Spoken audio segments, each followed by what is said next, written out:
Buenas tardes, bienvenidas y bienvenidos y bienvenides al Museo Reina Sofía. Mi nombre es Julia Morandira Rizabalaga, soy la directora de estudios de este museo y es un placer ver el Auditorio 400 tan lleno para esta cátedra inaugural, la cátedra José Luis Brea, que va a ser impartida por la ensayista, pensadora y profesora Remedios Zafra. Las cátedras llevan desde hace años constituyendo en el museo, a través de las diferentes etapas, un programa que busca dar espacio a diferentes líneas del pensamiento contemporáneo, pero sobre todo a los modos en los que éste modela, azuza, acompaña e incluso apuntala las prácticas artísticas y culturales. Con la nueva dirección de estudios, que está sobre todo además vehiculado este programa a través del equipo y el departamento del Centro de Estudios, el programa de cátedras lo hemos querido renovar, también mucho en diálogo con el nuevo proyecto de dirección de Manuel Segade, para plantearlo como un espacio permanente de revisión crítica de la historiografía del arte, entendida no solo como un relato disciplinar, sino como un campo de fuerzas, de convenciones y de disputas que siguen operando en el presente. A la cátedra Juan Antonio Ramírez, que ya acogimos en septiembre y que desde hace años constituye un lugar de referencia para la reflexión sobre la historia del arte y sus metodologías en el cruce con los estudios culturales, que es lo que la obra del propio Juan Antonio nos enseñó, se suman dos cátedras más. Esta cátedra que inauguramos hoy, la cátedra José Luis Brea, dedicado a las culturas visuales como campo de estudio propio, pero también a la reflexión en torno a la imagen y su epistemología. Y luego vendrá la cátedra María Luisa Caturla, centrada en pensar nuestra época enferma de incertidumbre, como decía la propia autora. Es decir, pensar el arte y su manifestación desde una mirada excéntrica que habilite nuevos abordajes. A este nuevo programa de cátedras, lo que buscamos un poco con todo ello es pensar esa praxis, sobre todo, de la historia del arte, con sus guiones, sus silencios, sus temporalidades y excesos, pero también sus permisos y las concesiones, las filtraciones y los desvíos que también operan ahí. A través de una pregunta común que, de algún modo, con el equipo siempre estamos haciendo a las diferentes invitadas, que es ¿qué nos hace la historia del arte y cómo podemos seguir haciendo cosas con ella? José Luis Brea fue una figura prolija e incisiva donde las haya. Desarrolló su labor profesional en el ámbito de la crítica, la estética y la teoría del arte, la docencia universitaria y el comisariado de exposiciones. Alentando y contribuyendo a los estudios de cultura visual en España, siendo sin duda una de las voces más tempranas en este campo, elaboró postulados críticos que examinaban la historia del arte y su devenir. Unos análisis que no solo se concretaron en sus textos, sino que también determinaron, especialmente durante los últimos años, la puesta en marcha de proyectos que dirigían su atención hacia los medios de distribución y producción, creando redes y comunidades de conocimiento a través de plataformas en Internet, como fueron Aleph o Salon Critic. La vigencia del pensamiento de José Luis Brea se hace hoy especialmente visible en una serie de desplazamientos que han pasado a estructurar el campo del arte contemporáneo.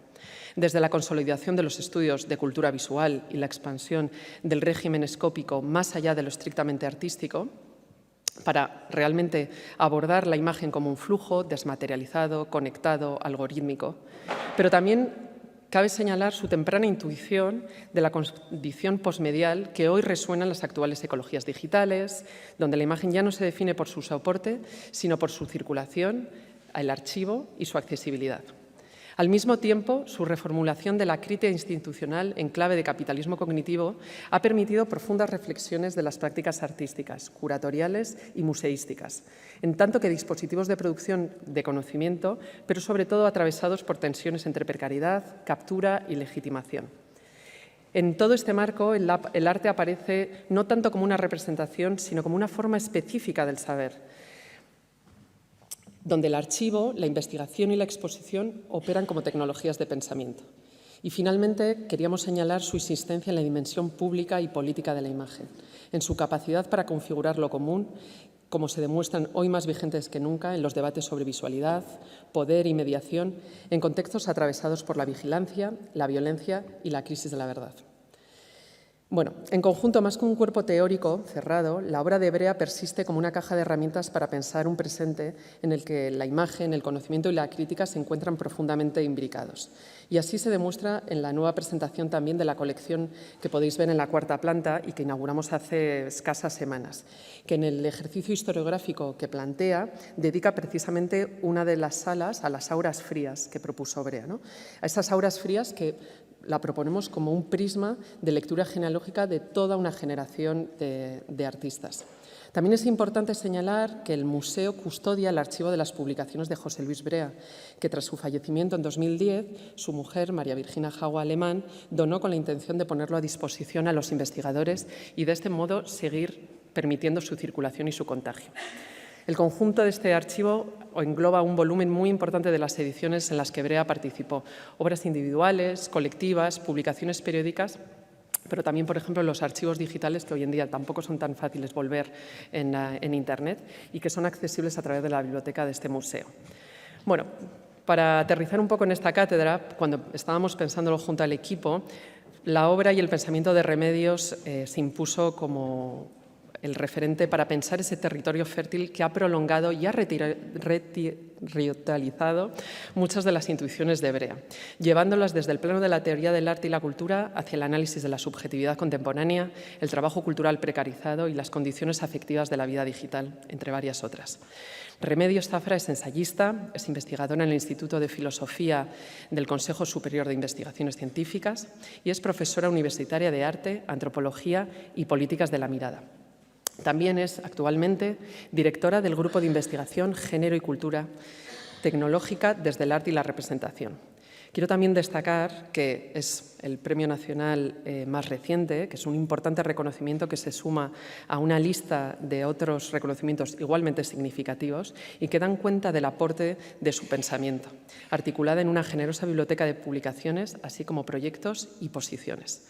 Pero sobre todo lo que más me gustaría resaltar de Remedios es su compromiso radical con la dimensión pública del pensamiento.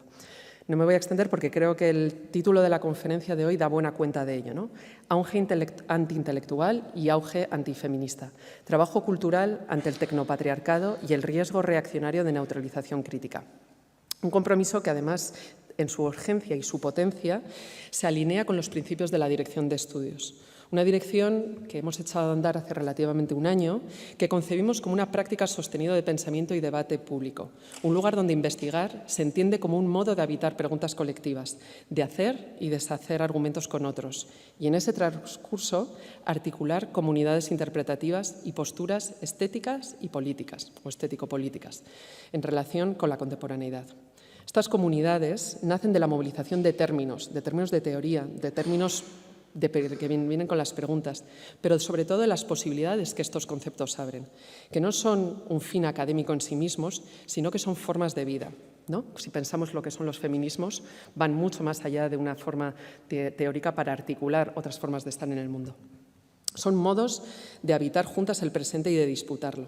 Y para ello trabajamos de manera constelada, abriendo espacios en los que sostener preguntas en una temporalidad distinta a la institucional. O sea, es un tiempo más lento, más denso y relacional que permite que el conocimiento y el intercambio se construyan en común a través de la conversación, el debate y el análisis compartidos en seminarios, grupos de estudio, residencias de investigación o en eventos como este.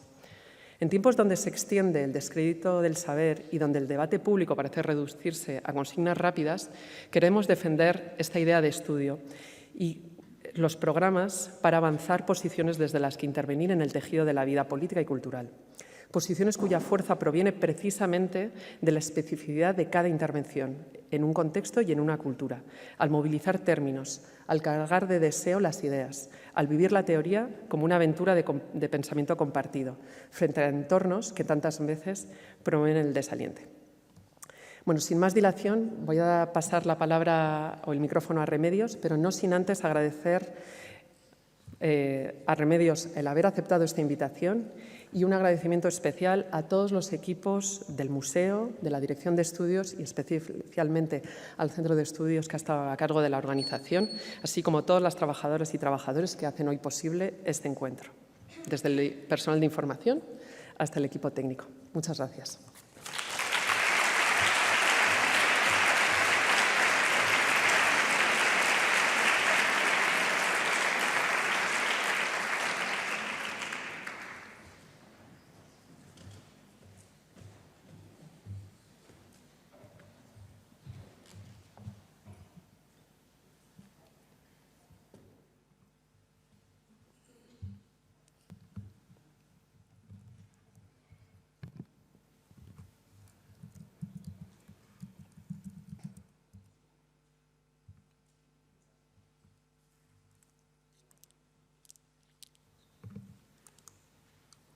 no os podéis imaginar, tengo un bodegón de gafas, lentillas, audífonos, agua aquí abajo y gracias por facilitármelo tanto.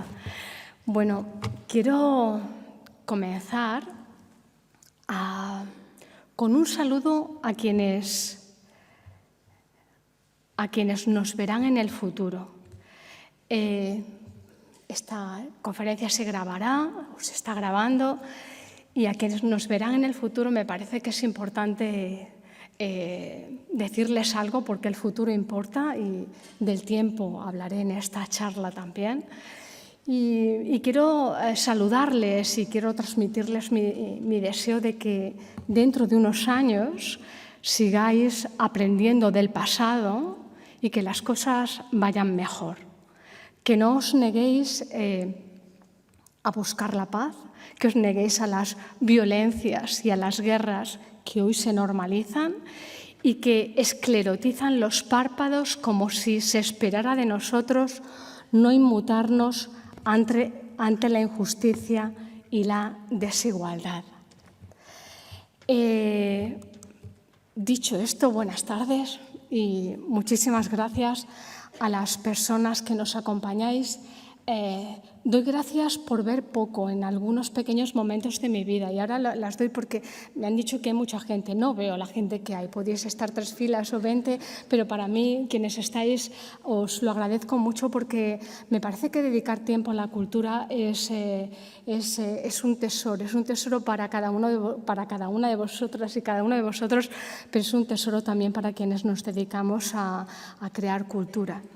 Y quiero agradecerte de corazón a Yolanda Díaz, vicepresidenta, que este interés por formar parte también como ciudadana de la cultura y por interesarte por este vínculo sobre el que aquí hablaremos, auge antiintelectual y auge antifeminista. Y quiero agradecer, por supuesto, al Museo Reina Sofía y a las personas que le dais forma y vida a todas las personas que se ven y a las que no se ven. Desde que supe que esta conferencia estaría vinculada a la cátedra José Luis Brea, noté la presión que se siente cuando lo profesional llega a lo personal e íntimo, porque ¿qué palabras elegir para quien ha sido un referente intelectual y un muy querido amigo? Yo llegué a Madrid en el año 1999 para trabajar con José Luis Brea y primero le conocí por sus textos y cuando le conocí personalmente y comenzamos a pensar trabajos juntos y a forjar también una amistad, fue una compañía constante hasta su muerte en 2010. He pasado por todas las preposiciones que podéis imaginar para intentar empezar a nombrar gratitudes y reconocimientos, pero he sentido la inefabilidad que se experimenta cuando encuentras un poema que te sacude el alma o un libro que te perturba. Pues igual con José Luis Brea, esta sensación de lo difícilmente narrable es lo que de manera particular me punza. Desde la deuda a la admiración sincera y al enorme cariño. Pero como él amaba las palabras, voy a intentar compartir unas mínimas palabras que suman las que de una manera también tan generosa y tan merecida ha compartido ya Julia.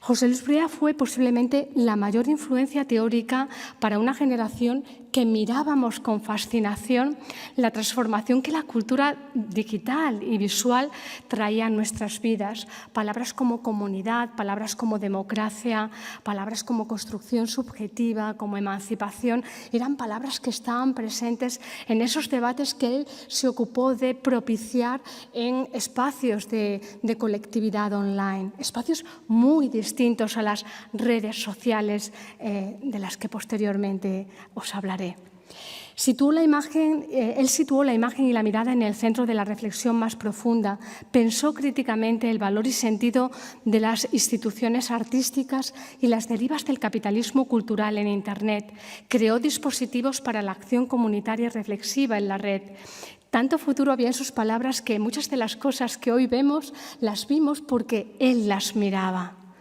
Con su trabajo activó una verdadera escuela de sospecha y curiosidad intelectual por cómo la tecnología construye mundo e imaginario.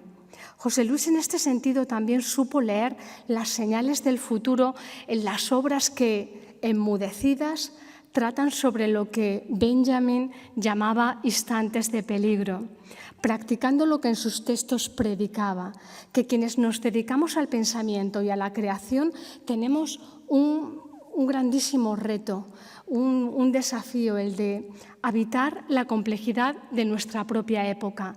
Reitero esta idea porque encuentro en ella, es una idea tomada de Marcel Duchamp que José Luis utilizó en algunos de sus libros y que cuando yo la leí en los años 90 operó en mi caso como el título de unos estudios que iba a cursar toda la vida, porque el enfrentarme como pensadora, como profesora, como creadora,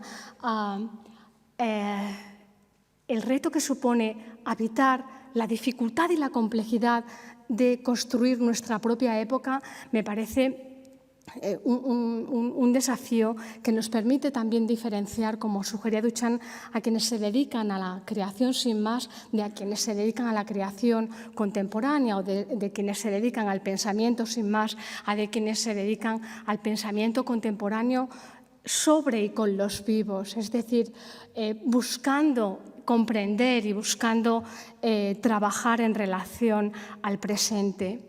Esta es una idea que sumaría a lo que seguramente nos une a muchas personas que estamos hoy aquí, el reto y la necesidad de ayudar a comprender la complejidad del tiempo que vivimos sin simplificarlo.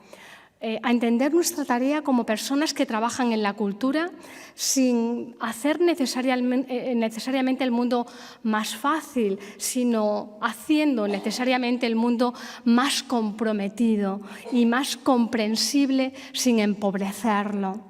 Y como profesoras y mediadoras de la cultura, y me parece que esto es clave hoy, acompañar a otras personas a atravesar esa complejidad del tiempo sin miedo.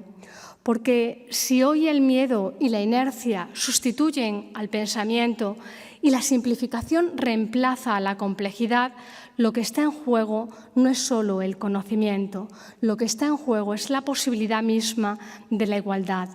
Y es ese vínculo entre pensamiento e igualdad lo que aquí me interpela, porque es un vínculo que aquí os planteo en ese propósito de ayudarnos a comprender esa complejidad de la vida que vivimos y en ese ejercicio de comprender también comprendernos. Hacerlo a partir de preguntas que articularán esta charla desde la interpelación por cuestiones como por qué el auge antifeminista está siendo paralelo a un auge antiintelectual y qué papel están jugando las redes. O cómo afecta el trabajo intelectual y creativo, ese trabajo que a la mayoría de personas que estamos aquí seguramente nos une, cómo afecta ese trabajo, estos auges paralelos y cómo puede convertirse no en víctima, sino en herramienta de resistencia y transformación. Y, por supuesto, otra pregunta que acompañará esta charla es ¿qué pasa cuando en una sociedad se empieza a desconfiar del pensamiento y al mismo tiempo de la igualdad? Porque tal vez no sean dos procesos distintos, tal vez sean aquí parte del mismo proceso. En ese recorrido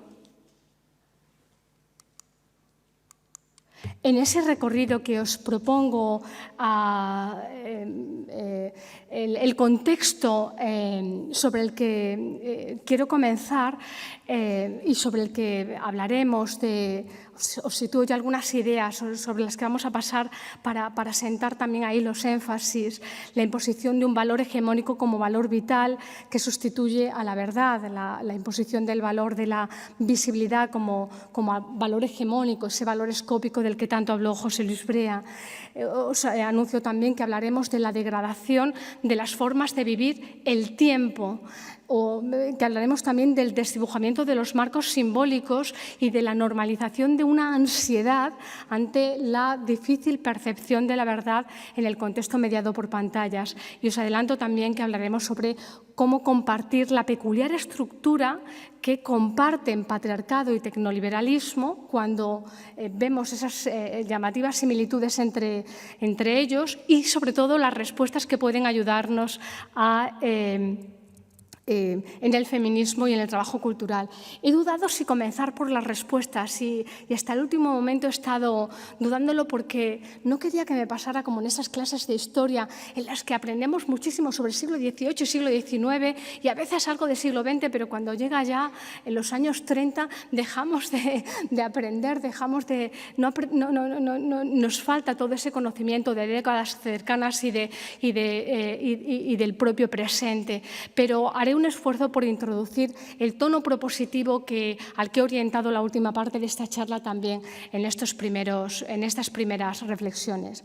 Así, bueno, en ese contexto que quiero situar, que es el contexto tecnocapitalista, yo me referiré por capitalismo a ese sistema económico en el que, tomando las palabras de Polanyi, los vínculos entre las personas es aquello a lo que hemos renunciado. Renunciamos a los vínculos morales entre las personas en ese tipo de intercambios que marcan las distintas formas del capitalismo. Y por tecnocapitalismo a ese capitalismo totalmente atravesado, influenciado y orientado por la tecnología, movida por fuerzas monetarias y por los oligopolios digitales que hoy controlan poder y tecnología. El contexto tecnocapitalista, como os comentaba, ha sintonizado muy bien con el giro ultraliberal de los últimos años. En ese marco regido por mercado y tecnología se han puesto en el punto de mira feminismo y logros en igualdad, paralelamente al entorpecimiento del trabajo orientado a la búsqueda de una información veraz, orientado a la educación y orientado a educar a personas de manera crítica. Fijaos cómo el antifeminismo ha necesitado negar la desigualdad y el antiintelectualismo ha necesitado debilitar las herramientas que permiten ver la desigualdad. En ambos casos, ayudados por las redes. Pero antes de seguir, debo compartir también una breve historia real que os permitirá también entender los énfasis y la importancia que doy en esta charla a la empatía. Una historia que motiva también la orientación de esta charla y el ensayo en el que estoy trabajando. Hace muy pocos años, un joven y brillante investigador feminista me compartió con malestar sincero su desorientación con lo que suponía hoy actuar, vivir como hombre. ¿Qué suponía esto de ser hombre? ¿Qué suponía, cómo se entiende la masculinidad en un hombre feminista? Y también su preocupación por cómo, conociendo en torno a la manosfera, no podía evitar sentir cierta empatía con algunos chicos que conocía y que, confusos y dejados a llevar por el tiempo por la época que viven, caían seducidos en los discursos de la manosfera. Pocas veces me he sentido tan interpelada por la necesidad de comprender qué nos está pasando, en la necesidad de pensar cómo integrar pedagogía y autocrítica para esa comprensión y para no empujar la empatía de este escenario. Pues si hay algo que nos diferencia de la inercia de deshumanización que caracteriza el auge reaccionario, es que la lucha feminista no mata y en lugar de reforzar las lógicas bélicas sabemos que lo importante es compartir incluso o especialmente lo que nos hace vulnerables, porque de ello nace el lazo comunitario. Así, ante la desazón de ese joven investigador, cuando yo escribía esta charla, sentía la necesidad de decirle: bienvenido, bienvenido, porque ese estado de duda e inconformismo lleva siendo nuestra casa feminista mucho tiempo y estaría bien acompañarnos solidariamente en este proceso. Porque no es casual que el feminismo haya estado profundamente unido a la celebración del pensamiento humanista más comprometido. Fijaros que han sido justamente los momentos de ilustración y los momentos de transición hacia formas sociales más justas y liberadoras cuando ha surgido con más fuerza la reivindicación feminista. Y esto me parece absolutamente crucial. La conciencia y los logros de igualdad aumentan cuando la educación es una protagonista social. Porque qué importante el acompañamiento, qué importante el cuidado en las comunidades educativas. Pero la lucha contra el feminismo y la lucha contra la educación crítica avanzan hoy en paralelo, de forma que cuando se degrada el valor del conocimiento, también se están debilitando las condiciones que ayudan a ver cómo la injusticia social se construye sobre la desigualdad. Por eso el antifeminismo y el antiintelectualismo no son fenómenos separados y se refuerzan mutuamente. Observad cómo la forma importa y en esa forma vemos que simplifican la realidad, eliminan matices, desacreditan el conocimiento, sustituyen el pensamiento por reacción y vaya, reacción, emoción, esas formas de la relación entre las personas que fluyen más fácilmente, que no requieren esa complejidad y ese tiempo que sí que requiere pensar las cosas. ¿Cómo no iban a proyectar las emociones negativas en quienes nos dedicamos al trabajo intelectual o en el feminismo? ¿Cómo no iban a proyectar las emociones negativas en nosotras? Y pienso en este sentido, me sale decir amiga Charo, o me sale a mí misma llamarme Charo. Me encanta Charo desde que es un nombre que se utiliza por parte de la manosfera, como muchas y muchos sabéis, como de manera crítica para referirse a ese perfil estereotipado que en la manosfera se proyecta como feministas amargadas. ¡Amargadas! Hablar de amargura para quien sabe lo que es la alegría de la conciencia. Amiga Charo, nosotros sabemos que el malestar, que el esfuerzo nos lleva a una suerte de malestar bueno que activa esa alegría de la conciencia. Sin embargo, esa devaluación, esa infantilización de las mujeres críticas han sido formas habituales en el patriarcado y son también formas habituales en la manosfera. Para posicionar un discurso reaccionario que defiende la desigualdad de las personas es preciso también cuestionar los estudios y políticas de género, denostando para ello los pilares del conocimiento donde dichos estudios se han construido: universidades, centros de investigación o espacios culturales.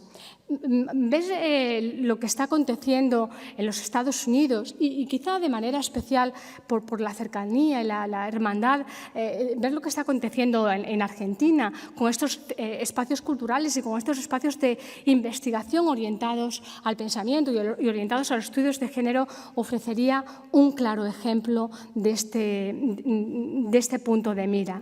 Porque hoy el antifeminismo funciona además como pegamento simbólico, como adhesivo simbólico de movimientos de ultraderecha a escala global y en red, manifestándose de distintas maneras, negando la existencia de desigualdades estructurales entre hombres y mujeres, presentando el feminismo como una ideología perjudicial para los hombres o defendiendo la necesidad de volver a modelos tradicionales de familia y de organización social.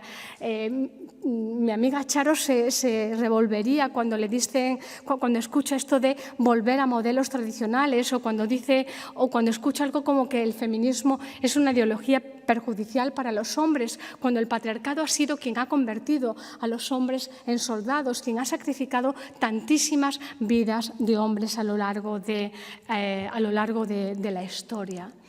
En este sentido, Charo me recordaría un verso de Dulce Chacón, inspirado quizá en Flaubert, que dice: acostumbrarse es una forma de morir.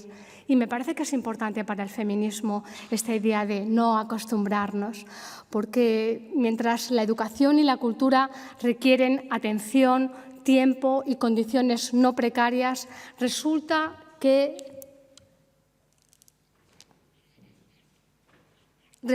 las redes y plataformas digitales, en cambio, están diseñadas para acostumbrarse fácilmente, y premiar lo inmediato, lo emocional, lo espectacular.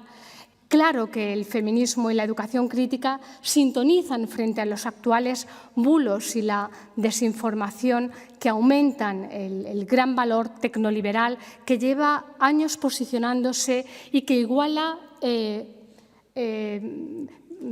ojos a capital o que se iguala a audiencia a costa de cualquier compromiso ético y social.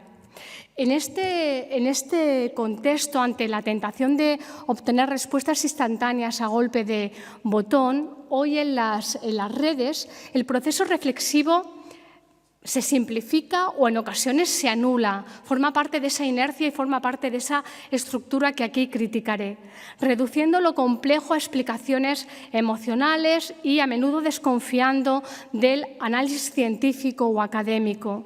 Es algo testado, se prefieren los códigos rápidos y que mejor entendemos, se valen de narrativas dicotómicas de revelación frente al engaño.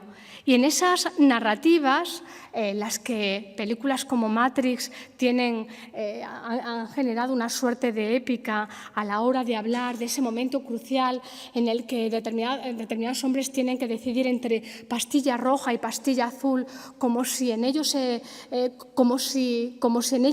se simplificara el sentido de lo que es cierto y de lo que es falso, plantean justamente un cuestionamiento de lo que es el trabajo reflexivo. Plantean que existe una verdad oculta que solo algunos han descubierto, desplazando el debate racional. Porque no se trata de contrastar argumentos o de pensar abiertamente, sino de despertar y elegir entre dos. Este es un poco, en ese sentido, el motor de esas propuestas.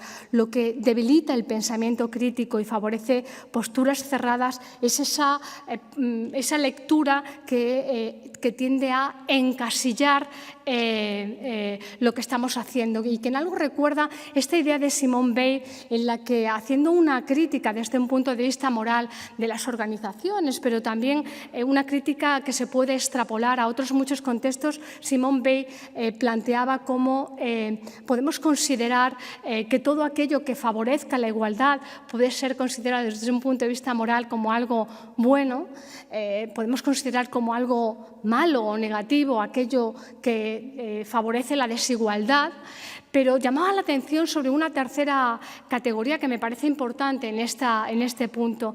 Decía que, ojo, porque todo aquello que genera compartimentos estancos puede ya no ser ni bueno ni malo, puede ser directamente odioso. Ese caer en la posibilidad, caer en compartimentos estancos, me parece que es algo muy habitual de los bucles y de las inercias que se favorecen en las redes y también de esa falsa visión del pensamiento cuando se limitan a esas visiones dicotómicas.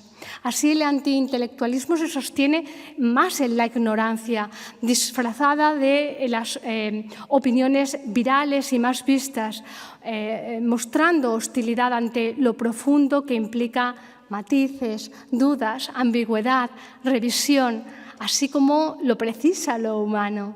Esa seductora facilidad de lo simple y lo emocional tranquiliza en un contexto de ansiedad creciente. No olvido en ese sentido que seguimos teniendo activa esa empatía de la que os hablaba hace un momento.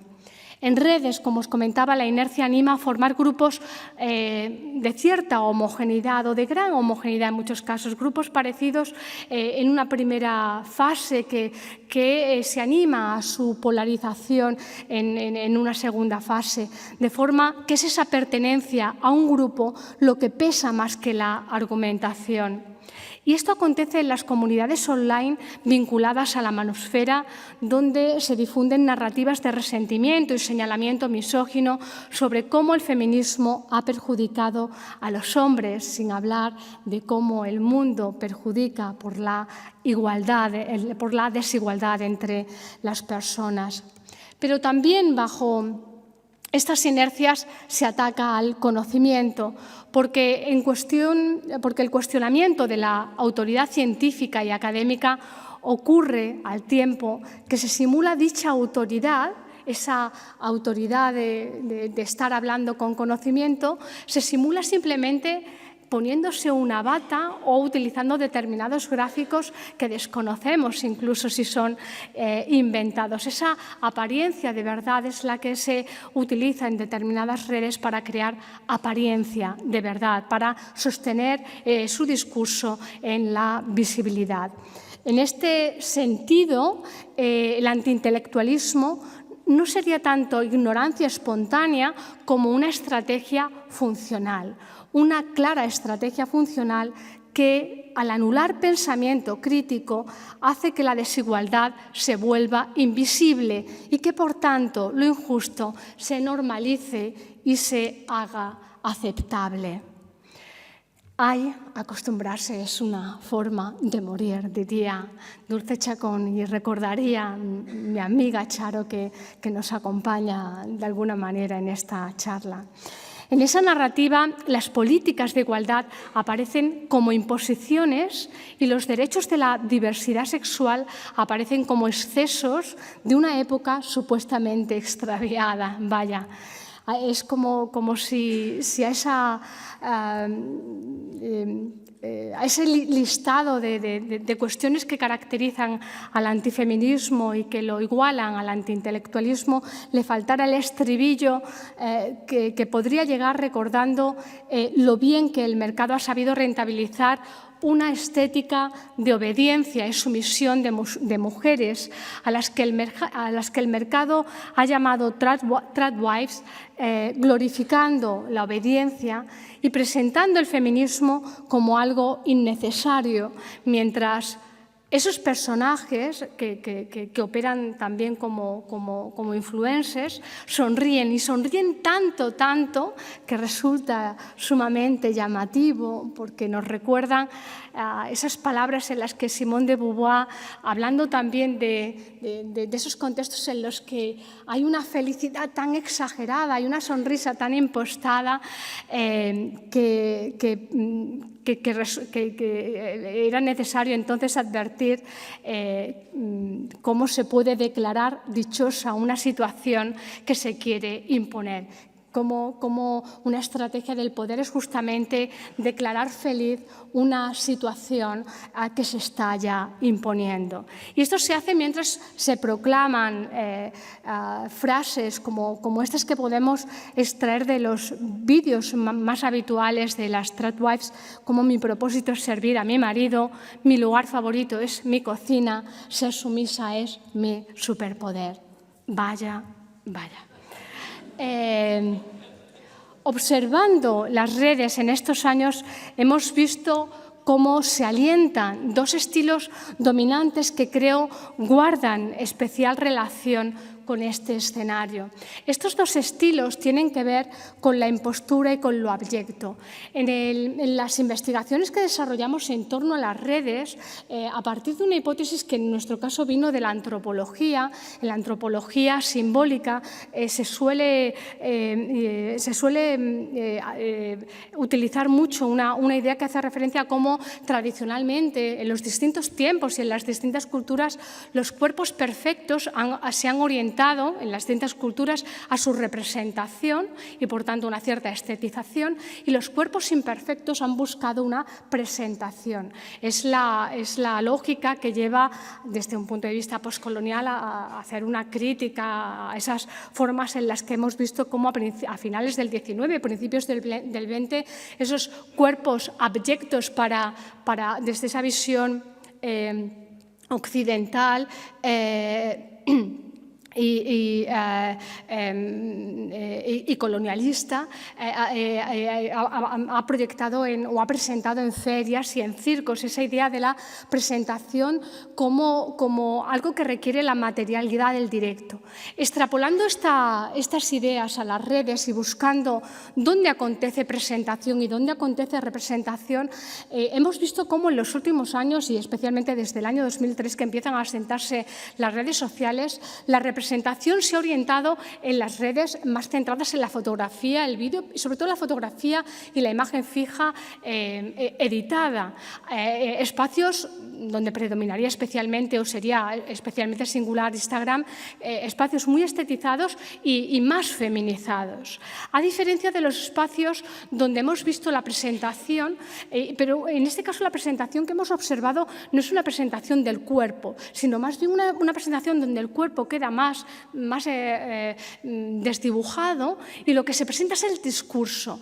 Y lo que se presenta como abyecto a través del exabrupto, a través de lo visceral, es el vídeo en directo. Diríamos en este sentido que Instagram y Twitch serían dos formas de la representación y de la presentación que ejemplificarían dos modelos que se han asentado en los últimos años y que tienen mucho que ver con esa simplificación en la forma de construirnos subjetiva, identitariamente, que diría José Luis Brea, en las redes. Por un lado, en esa impostura donde la apariencia se rentabiliza como capital simbólico y que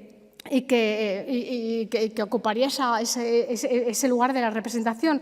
Por otro lado, lo abyecto, donde el hartazgo se convierte en discurso visceral, incluso como oposición al cansancio de impostura. Frente a esa impostura, a esa pose que predomina, el lugar de lo abyecto y de la presentación en directo se convierte en un lugar para lo espectacularizado y lo agresivo, lo que no teme movilizar resentimiento y odio porque busca, desde esas formas simplificadoras, busca ese efecto viral de aumentar audiencia desde lo abyecto, como busca aumentar audiencia también la impostura desde la pose. Pero en el caso de lo abyecto lo busca dominando la palabra, a veces ayudándose también del humor y de la autoayuda, y en este caso también veríamos cómo muchos espacios masculinizados del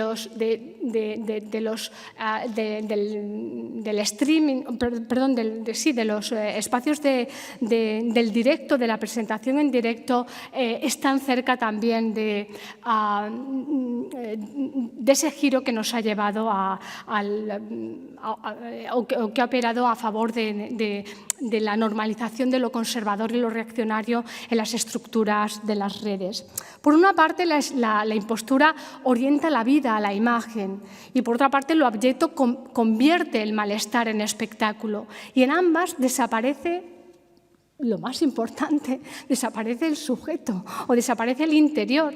Por eso, aunque parezca que todo se exterioriza, lo que desaparece es precisamente la complejidad, la contradicción, el gradiente que supone el ser más o menos determinadas cosas sin dejar de ser otras cosas, es decir, esa resistencia a estar absolutamente encasillados en las lógicas digitales. Para valorar cómo hemos llegado hasta aquí, mientras escribía esta charla, no dejaba de recordar algo importante. Y es que esta conferencia, de una manera casual, pero para mí hermosa, tiene lugar justo 25 años después de mi primera charla en este museo, en el Museo Reina Sofía. Y entonces, hace 25 años, fue sobre ciberfeminismo, fue sobre dos revoluciones que para mí siguen siéndolo: el feminismo como una de las grandes revoluciones de la humanidad, si no la gran revolución de la humanidad, e Internet como la gran revolución del cambio de siglo. No diría que ese principio de siglo era otro tiempo, pero sí diría claramente que era otra Internet. Porque esta crítica que acabo de hacer a las lógicas antiintelectuales y antifeministas chocan con las formas en las que empezamos a construir esa otra Internet.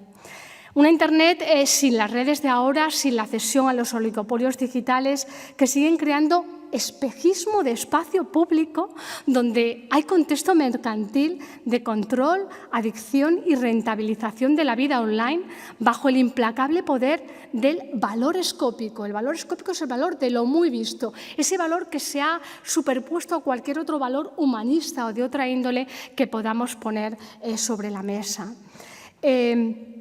Esta lógica que domina la red y que ha contribuido a la espectacularización del mundo mediado por pantallas. En ese contexto, el ciberfeminismo de entonces especulaba con ironía sobre la tecnología patriarcal como herramienta de insurrección simbólica, pensando que la red podría ser un territorio fértil para desestabilizar jerarquías y abrir grietas en las estructuras del poder masculino de siempre, en las estructuras del poder bélico y patriarcal de siempre. De un lado, no es baladí que el feminismo en Internet se apoyara en el arte como espacio que permitía devolver las identidades a ese origen facticio, artificial o convenido, como queramos llamarlo, pero ese origen que permite hacerlas reflexivas. Y desde el especular que nos permitía el arte, se generaba esa analogía absolutamente valiosa en los años 90 y en la primera década del 2000 entre el marco simbólico de la práctica artística y el de la pantalla, donde se abría todo un mundo de imaginación para la liberación de los viejos estereotipos, ayudadas por estrategias donde los modos de decir podían salir de las lógicas patriarcales. Modos de decir donde no temíamos utilizar la imaginación, la parodia, las figuraciones político-poéticas, esas formas de especulación que soñaban con un mundo en el que la analogía tan habitual en los 90 de igualar, que permitía igualar digitalización a feminización como nueva desjerarquización, es decir, como un poder donde abandonábamos esa idea de poder de unos pocos mandan sobre muchos y abrazábamos la idea de todos tenemos poder sobre todos. Generamos una verdadera red horizontal y descentralizada. Pero algo cambió y lo hizo a partir del 2003, cuando las organizaciones internacionales cedieron grandísimo poder a las empresas tecnológicas con la aquiescencia de gobiernos, organizaciones e incluso también de sociedad civil. Yo creo que en todos estos casos pasaron por alto lo que ya muchos artistas como nuncios del futuro empezaban a advertir. Esa mercantilización de un espacio que queríamos libre, que queríamos verdadero espacio público. Paralizados ante la decidida territorialización mercantil de Internet bajo eufemísticos lenguajes donde se hablaba de vínculos, afectos y gustos que construyeron la estructura de vigilancia y adicción más inimaginable que ahora vemos tristemente con cierta normalidad. La red en ese sentido dejó de ser un espacio común para convertirse en un espacio de plataformas llamadas perversamente redes sociales, regidas por la apariencia y el mercado, bajo las siguientes premisas de una economía de la mirada. El valor no es la verdad, el valor no es el conocimiento, el valor es la visibilidad. El valor es eso que en lo que José Luis ponía tanto interés, que era el valor escópico. Ese valor escópico, el valor de que igualaban ojos a capital, que se normalizaba convirtiendo la red en mercado. Enfatizo este suelo de mundo mediado por pantallas y redes porque es clave para entender la sintonía entre el auge reaccionario, antiintelectual y antifeminista a nivel planetario. Pero antes de seguir, creo que va siendo hora de que alguien se disculpe. Igual os parece un poco surrealista, pero para mí es necesario. Es necesario, sobre todo después de años conversando con maestras, con profesores de distintos niveles educativos y observando también lo que está aconteciendo en la sociedad. Creo que va siendo hora de que alguien se disculpe por el daño que con las redes sociales movidas bajo fuerzas monetarias hemos causado por el mundo boicoteado, no solo para niños y jóvenes, sino para la sociedad. No me importa hacerlo a mí, porque los responsables de las empresas digitales, por mucho que esperemos, no van a hacerlo. Claramente no lo van a hacer. Los gobiernos, el profesorado, las familias tienen mucho que hacer y yo ahora estoy compartiendo tiempo tranquilo con quienes estéis aquí y puedo pensar con más claridad. Es algo simbólico. Esta disculpa es algo simbólico, pero es algo necesario. Algún humano tiene que decir, lo siento. Porque como sociedad no debiéramos haber permitido que las redes crearan apariencia de espacio público, siendo escaparate de impostura y polarización, campo virado a la inercia reaccionaria y al cultivo de basura digital y excedente que calienta ánimos y daña el planeta.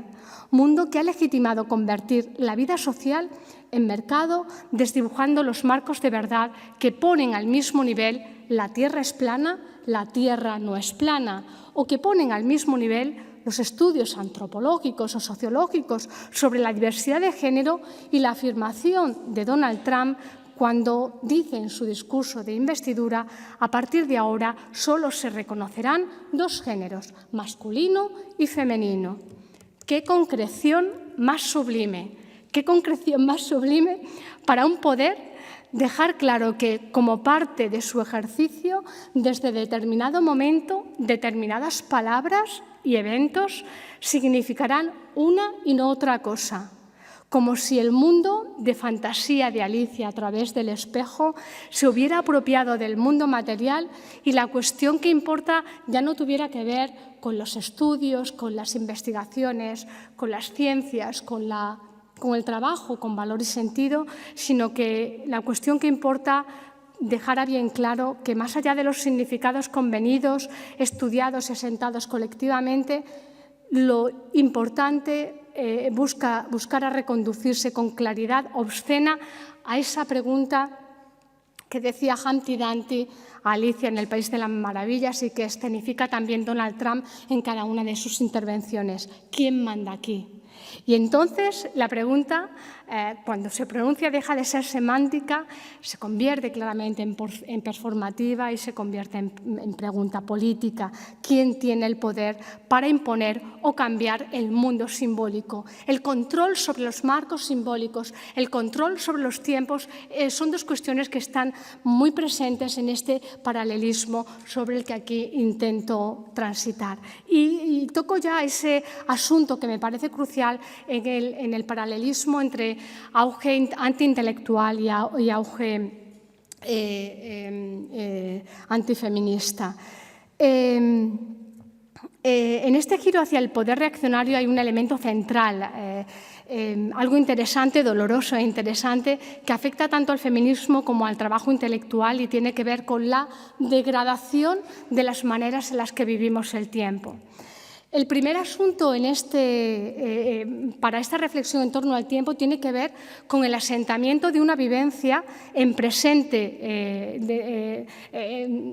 una vivencia que podemos denominar de presente presentificado. Es una idea de Paula Sibilia en la que hace referencia a ese presente en gerundio, a ese estar haciendo constantemente, a ese aquí y ahora para el que artefactos como botones botones y pastillas podrían ser artefactos de época que sustituyen al pensamiento, porque ante aquello que nos perturba hoy, ante aquello que nos inquieta, en lugar de utilizar esas herramientas que brindamos en el pensamiento o en la cultura, nos valemos de esos artefactos como botones para cambiar lo que no es complaciente y pasar a otra página, o cambiar el estado, o cerrar, bloquear, o pastillas como ese otro artefacto normalizado que cuando hemos trabajado sobre las relaciones entre precariedad y salud mental, y esto Yolanda tiene también mucho que ver en un trabajo que hicimos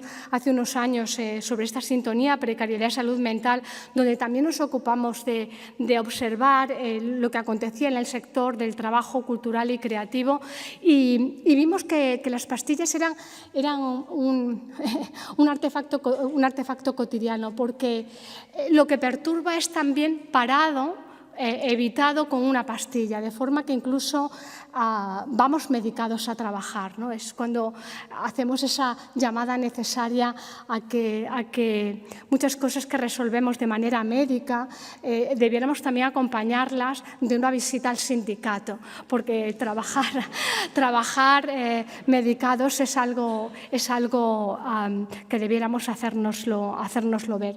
En conjunto, esa lectura de época que se reflejaría en esta idea de presente presentificado nos permite identificar un tiempo donde es más fácil hacer sin pensar, dejarnos llevar por una inercia movilizada por la lógica productiva y competitiva de buscar números altos que hablarían en todo caso del dominio, cuando conseguimos números altos en lo que trabajamos, que hablarían de dominios oclocráticos, que hablarían de dominios de la muchedumbre, no de dominios democráticos. La democracia tiene que ver con el gobierno y con los números altos de un gobierno informado. La oclocracia, por otro lado, tiene que ver con el dominio de la muchedumbre, con los números altos de quien se deja llevar por esa inercia de presentificado que favorece la impaciencia, la prisa y las lógicas precarias. No es asunto baladí esa del presente, porque el mundo movido por el tecnocapitalismo de ahora ha contribuido a desdibujar el futuro y a desvincularlo de la esperanza. Esta idea necesita una pausa, porque esta idea me parece muy importante. No sé si os habéis fijado que en ese presente presentificado, tanto futuro como pasado están siendo transformados de maneras diferentes. El desdibujamiento del futuro creo que está aconteciendo rompiendo el lazo que de una manera orgánica nos permite relacionar futuro con esperanza.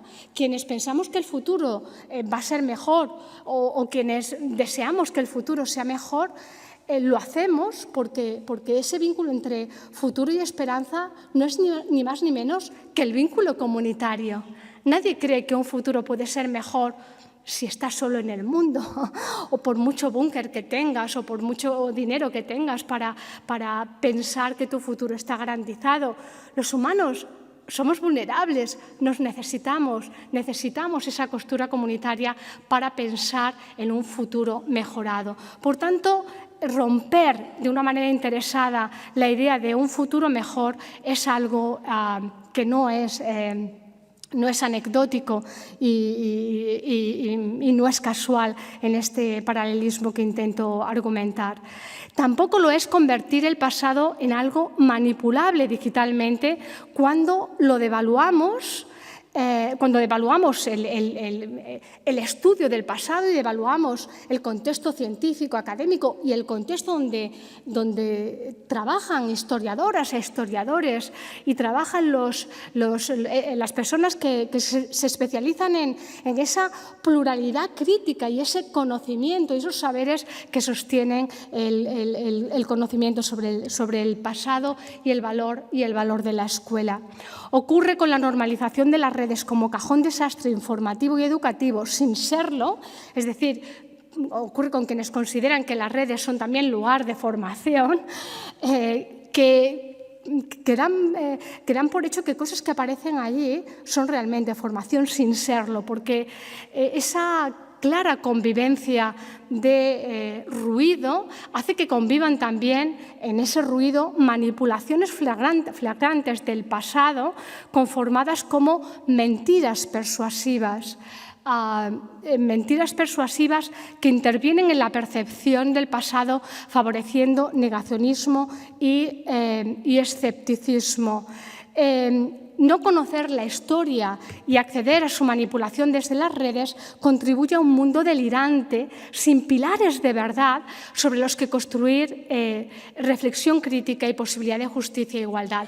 Y aquí el arte tiene un papel esencial, porque fijaros que en ese delirio al que nos lleva el desdibujamiento de marcos de fantasía y de marcos simbólicos, justamente el arte, desde las prácticas artísticas hasta el teatro, todas las prácticas artísticas tienen un marco delimitado. Ese marco de fantasía delimitado y acotado es el que en este momento nos permite la tranquilidad o el descanso de esa ansiedad tan normalizada hoy en día cuando estamos frente a las pantallas, porque sabemos que lo que allí acontece está bajo ese epígrafe de práctica artística.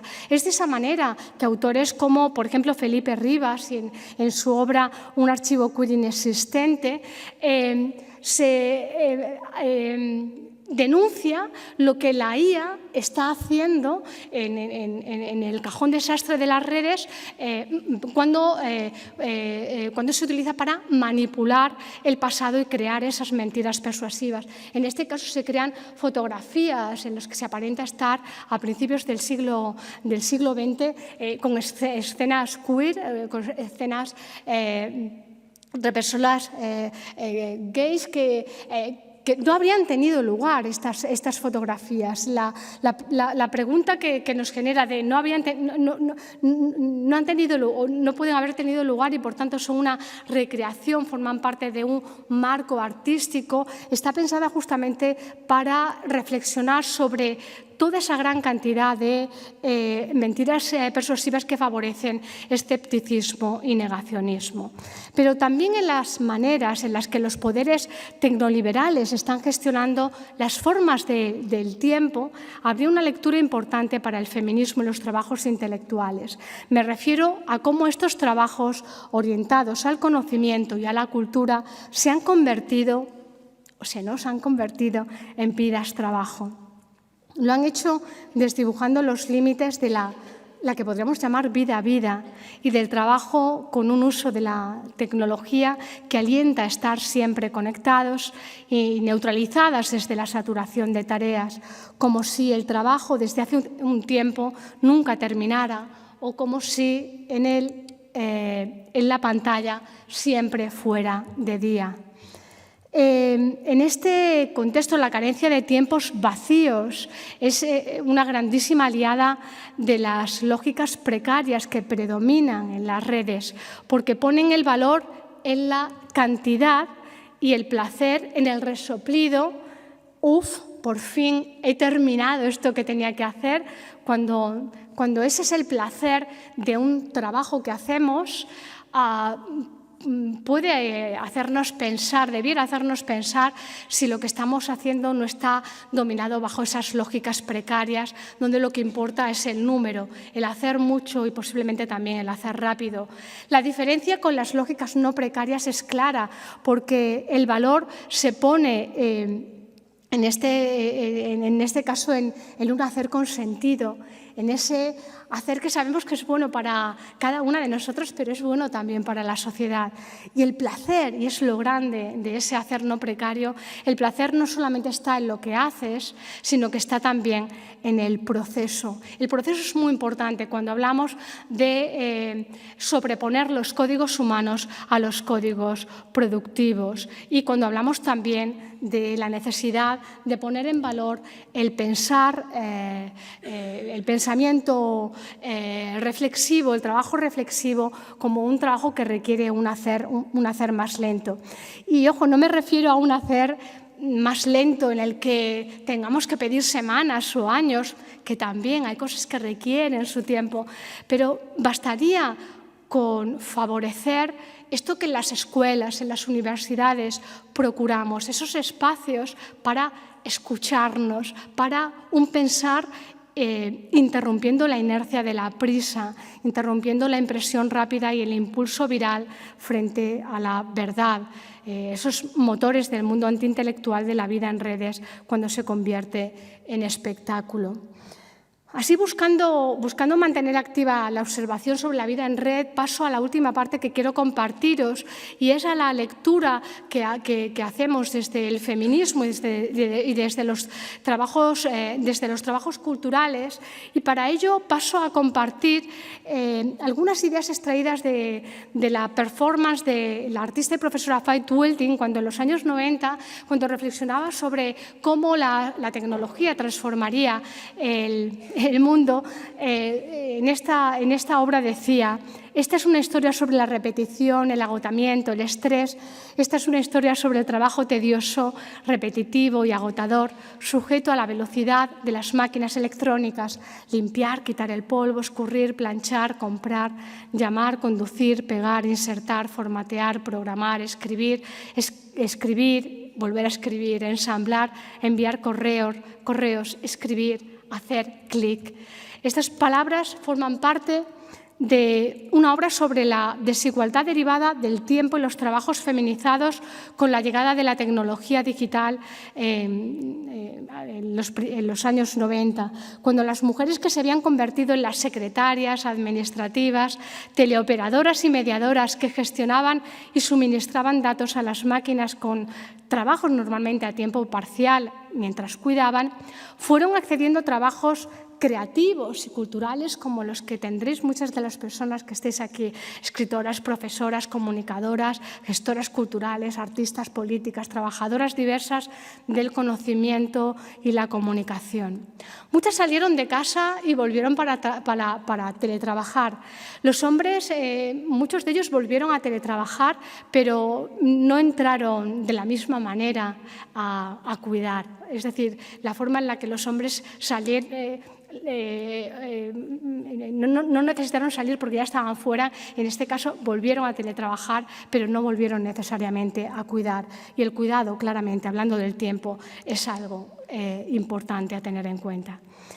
Una posible actualización de aquella lista inicial de tareas seguiría hablando de cosas parecidas que han normalizado esa suerte de vidas-trabajo, no solo por seguir sumando los cuidados a sus profesiones, sino porque la tecnología, movida bajo fuerzas monetarias, ha desdibujado los tiempos de vida, pero especialmente ha aumentado la ansiedad necesaria para activar el mundo delirante que necesita el poder reaccionario. Ese mundo delirante donde la ansiedad se ha normalizado y donde expresiones como estas, crear, enviar textos, se combinan con cuidar a los hijos, cuidar a los padres, gestionar recibos, divulgar, escribir, opinar, a menudo recibir insultos, a menudo recibir apoyo, ok, Charo, acostumbrarse, investigar, preparar comidas, tener miedo, evaluar, ser evaluadas, enviar y, sobre todo, no acostumbrarse.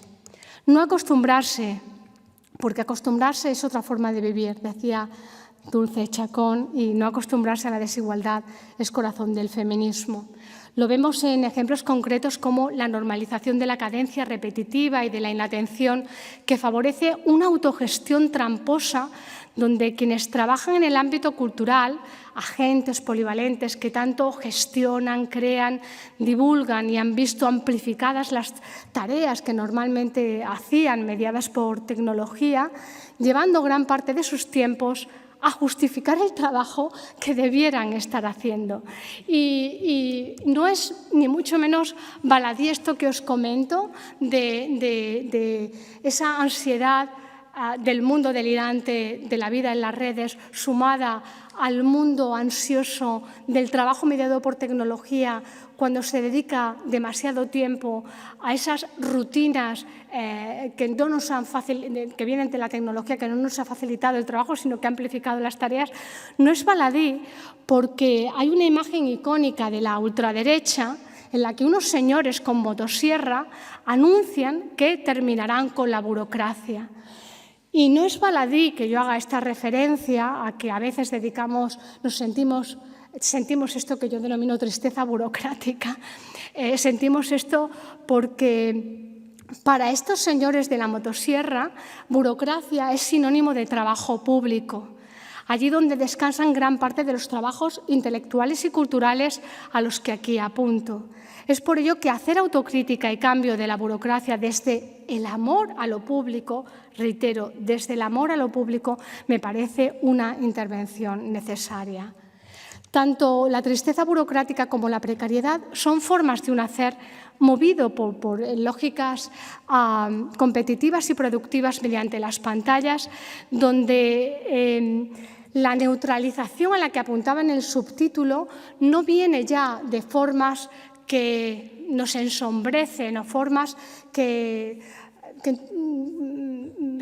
no vienen de formas oscuras o de formas que tendrían que vendrían bajo esa metáfora de la sombra, vienen de la ceguera por exceso de luz. Y creo que esta idea de Virginia Woolf lo refleja muy claramente, esta última idea en la que ya entro para terminar. Decía en 3 guineas, un libro que os recomiendo y que trata sobre el no a la guerra, decía: debemos apagar el burdo resplandor del anuncio y de la publicidad. La próxima vez que usted vaya en automóvil por un camino en el campo, piense en la actitud del conejo encandilado por la luz de sus faros, con sus ojos vidriados, rígidas las patas, porque de igual manera que ese conejo solo puede adoptar una posición inmóvil, estereotipada, el exceso de luz son las que también paralizan la libre actuación, limitando los tiempos de reacción y la capacidad de cambio, activando un cliché como respuesta y, por tanto, el seguir en ese bucle, en esa inercia de los compartimentos estancos que os comentaba. Virginia Woolf hablaba de que para enfrentar esa luz cegadora necesitamos a las outsiders, y las outsiders pueden venir representadas por las feministas y los feministas y por quienes trabajan en el ámbito de la cultura y del mundo intelectual. Y si en el pensamiento tenemos fama de pesimistas, yo me he propuesto dedicar un esfuerzo a pensar de manera propositiva en este escenario. Y en ese contexto propositivo, lo que os propongo es mirar, en primer lugar, una analogía muy clara entre las dos formas de poder que sostienen el antiintelectualismo y el antifeminismo. Me refiero a las formas de poder del patriarcado y el tecnocapitalismo. Observarlas nos permite ver cómo comparten una estructura muy clara cuando hablamos de que ambos hacen responsable a las personas oprimidas, mujeres o autoexplotados, que ambos exigen agrado constante y se alimentan de la presión de agrado o del entusiasmo fingido, que ambos pagan con afecto o visibilidad en lugar de pagar con derechos, que ambos fomentan la competencia en lugar del vínculo comunitario, que ambos aíslan a los sujetos, en el caso del patriarcado, con la tradicional enemistad entre mujeres y en el caso del tecnocapitalismo, con la rivalidad entre compañeros. Esta tabla que he estado trabajando con mucho esmero, no sé si refleja todo lo que he querido sintetizar en ella, permite ampliar ese paralelismo de una manera más detallada para llegar a las respuestas que tanto el feminismo como los trabajadores y trabajadoras del mundo de la cultura y del contexto intelectual proponen y que pueden ser inspiración y ejemplo. Porque si vemos en esa primera lógica que tiene el patriarcado, que podría definirse como un sistema opresivo que proyecta en las mujeres la responsabilidad de su propia subordinación, vemos que es prácticamente la misma descripción de la autoexplotación. La autoexplotación justamente también se caracteriza por proyectar sobre el yo, la primera persona es singular, esa opresión, si uno se autoexplota es porque quiere, pasando por alto que tú te autoexplotas, que ella, él, que todos nos autoexplotamos en este contexto epocal que vivimos. Como respuesta, tanto el feminismo habla de conciencia comunitaria, una conciencia comunitaria ante una intimidad opresiva que no solemos compartir hasta que nos vemos con iguales y de pronto esa intimidad opresiva se convierte en algo compartido, público, comunitario y se hace colectivo. Desde el punto de vista de la cultura, la respuesta es el malestar bueno. Nos hablan desde los contextos antifeministas, se suele resaltar la tristeza o la amargura de quienes nos dedicamos al pensamiento y también al feminismo. Y yo en los últimos años tiendo a hablar mucho del malestar bueno, porque el malestar claro que es necesario. Cuando hay una toma de conciencia, cuando hay algo que realmente nos ha hecho pensar, ha sido precedido por algo que nos ha incomodado, por algo que de alguna manera nos ha perturbado. Pero eso que nos perturba es algo positivo en tanto nos permite asumir una existencia plenamente vivenciada. Es un malestar que se apoya en el extrañamiento para pensar en la necesidad de sumar también emociones positivas a ese hacer cultural. De manera ya más breve, la presión de agrado que ha supuesto y ha sido teorizada desde Simone Weil a Amelia Valcárcel también. Muchas teóricas han hablado de la presión de agrado en el feminismo y de la aceptación por defecto, de cómo las mujeres han estado educadas para no incomodar, para complacer. Y vaya, parece que es como si la inteligencia artificial fuera creada también desde esa visión patriarcal, creada para complacer, para no llevar la contraria. En el contexto tecnocapitalista, esa presión de agrado tiene su equivalente en la complacencia, en el entusiasmo fingido e instrumentalizado para pedir más por menos, es decir, para sustentar lógicas precarias. Como respuesta, el feminismo habla de la solidaridad en la negativa, decirnos no, ayudarnos comunitariamente a decir esos no que frenan la cadena hiperproductiva competitiva. Y en el contexto cultural la respuesta ha sido también el señalamiento de quien crea estructura opresiva, es decir, de quien crea esas estructuras donde nos vemos obligadas a complacer por miedo y en ese señalamiento hacer como otras veces, igual que se ha hecho que la vergüenza cambie de bando, que la presión cambie de bando. La legitimación del capital afectivo como pago, en el caso del afecto, en el contexto patriarcal, en el caso del pago con visibilidad en el contexto tecnocapitalista, tienen como respuesta la desprecarización y denuncia del privilegio de la desatención. El privilegio de la desatención es algo de lo que habla la investigadora Joan Tronto cuando habla de cómo cuando las mujeres en el patriarcado se han visto pagadas con el amor de las familias, cuando han sido ángeles del hogar, se ha pasado por alto ese privilegio del que espera que le cuiden, pero no cuida, ese privilegio de la desatención.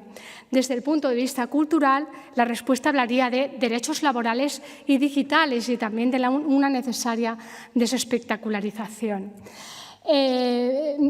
También en el patriarcado se habla de un imaginario impropio, de un imaginario donde las mujeres eran proyectadas siempre de manera sumisa o subordinadas a los hombres en relación a los cuales se identificaban, así como hoy tenemos imaginarios delirantes donde nos animan a esa inercia conservadora que genera el desdibujamiento de los marcos de verdad ante la confusión de no saber lo que es verdad en ese contexto en el que nos movemos en las redes. Tendemos a esa respuesta más rápida, más fácil, que también suele ser la que favorece la respuesta más conservadora. Como respuesta, el feminismo habla de apropiación y revalorización de los marcos simbólicos para el conocimiento y para la cultura. Diría que es ese lugar en el que feminismo y cultura se hermanan para el aprovechamiento también de la imaginación como entrada a la empatía. Y hago un breve inciso en esta palabra que me parece mágica para hablar de empatía. La imaginación, decía el filósofo Shelley, que tiene también un componente moral, porque la imaginación nos permite imaginar cómo está pensando el otro, cómo siente el otro, qué está pasando por la cabeza del otro o de la otra. Ese ponernos en lugar de las otras personas es un primer paso para empatizar con esas otras personas. Y esa empatía es una manera también de buscar ese vínculo en lo que nos hace vulnerables y no en lo que nos confronta. Por último, la enemistad entre mujeres, que tanto se ha sentado en el patriarcado, en esa devaluada idea del chisme, en los pueblos ha sido muy habitual. Allí donde había algunas mujeres hablando, allí se advertía que había algo peligroso. También esa enemistad ha estado relacionada con el aislamiento en la esfera doméstica. De igual manera que en el tecnocapitalismo hablamos de la rivalidad competitiva entre trabajadores y el aislamiento, es decir, de ver esa tristeza que acontece cuando compañeras y compañeras empiezan a verse como rivales y no como personas que colaboran y que trabajan juntas y que seguramente tienen afectos también juntos. Respuestas como la sororidad, la educación, la democratización del cuidado, o respuestas como comunidad, sindicatos y acompañamiento pondrían en el centro el papel que tiene la cultura material en este contexto actual. Por último, esas vidas-trabajo que comparten patriarcado y tecnocapitalismo y que tienen como respuesta la necesaria resignificación del tiempo, recuperar el lazo comunitario como vínculo entre futuro y esperanza. Y como respuesta, un futuro gobernado por la vida y no por el trabajo hiperproductivo y competitivo de ahora. Un tiempo sostenido en la educación comprometida y exigente con las narrativas del pasado. Un tiempo que no prescinda del futuro abierto a la esperanza. Y os resumo aquí esas ideas que he ido comentando. En ese sentido, la expansión del antifeminismo en las redes no puede entenderse únicamente como un conflicto ideológico. También está vinculada a un contexto cultural donde el tiempo reflexivo se reduce y donde la reacción inmediata es la que predomina. En una cultura acelerada, el prejuicio circula más rápido y es más fácil que el pensamiento crítico. Así, desde el papel del trabajo intelectual y creativo, y aquí vuelvo y termino con José Luis Brea, igual que él hacía y nos recordaba que pensar no es solo describir el mundo, sino hacer visible lo que lo organiza. Y cuidar los trabajos que se dedican al pensar y al crear son en ese sentido imprescindibles para sostener complejidad, crear sentido, abrir imaginación política y acompañar a otros en esa comprensión. Del feminismo quiero destacar esa necesaria capacidad de no acostumbrarnos, porque de ella se deriva la posibilidad de responderle a la pregunta por dónde empezamos y de responderla de una manera sencilla, de una manera que hablaría de la posibilidad y necesidad de interrumpir la inercia, de interrumpir la costumbre, la sumisión, el bucle de lo siempre igual. En esa interrupción del bucle, Adorno hablaba de cómo el desvío podía ser de ayuda. El desvío frente a lo siempre igual es la manera en la que Adorno visualizaba la esperanza. Por eso, este pequeño gesto con el que termino me parece importante. Un desvío para no acostumbrarnos a la ignorancia, un desvío para no acostumbrarnos a la precariedad, un desvío para no acostumbrarnos a la desigualdad. Muchísimas gracias.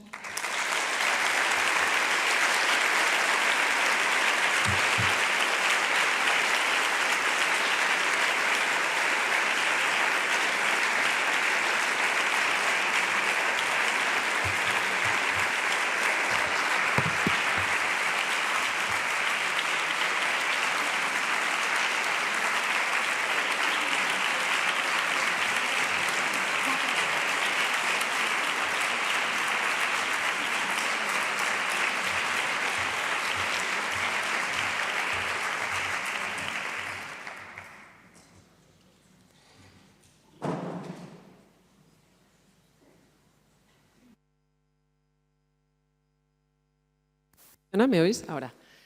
Muchísimas gracias, Remedio, por esta charla absolutamente importante, urgente, pero sobre todo también, bueno, que ha abierto, no sé, yo todavía estoy como pensando en todas las preguntas que has abierto.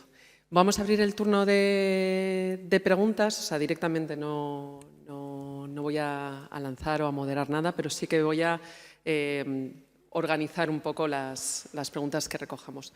Os pedimos que habléis de manera alta y clara porque se oye bastante mal con todo el sistema de micrófonos, así que nada, ahí van a haber compañeros nuestros que van a estar circulando por los pasillos para recoger cualquier pregunta que tengáis. Compartiendo vulnerabilidad entre tantos animales, por mucha ayuda tecnológica que tengamos, los audífonos son esa parte buena de la tecnología. Siempre hablamos de la parte crítica, pero bravo por la tecnología que nos ayuda a escuchar mejor, a ver mejor y a entendernos. Pero incluso con ellos a veces no se escucha bien, así que se agradece la voz y que proyectéis y vocalicéis lo que podéis para que os podamos entender. Aunque yo tampoco veo como... Suerte que tengo voz.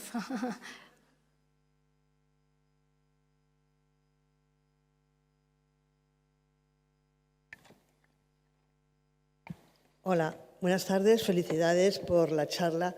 ¿Podéis mover la mano? ¿Quién está? Ahora. Aquí. Vale. Felicidades por la charla, a todo el equipo, al museo y demás. Tendría 1000 preguntas, pero me voy a centrar en una, y es el tema de Charos. Yo creo que el lenguaje es importantísimo en todos los aspectos de la vida. Entonces, aceptar Charo como algo, primero porque es un término despectivo hacia las mujeres, como lo es subnormales para los discapacitados, como es viejos para el edadismo, no creo que se deba hacer. No creo que debamos aceptar ese término. Y simplemente en eso. Podría decir más cosas, pero creo que habrá más gente que quiera hablar. Gracias y felicidades por la charla.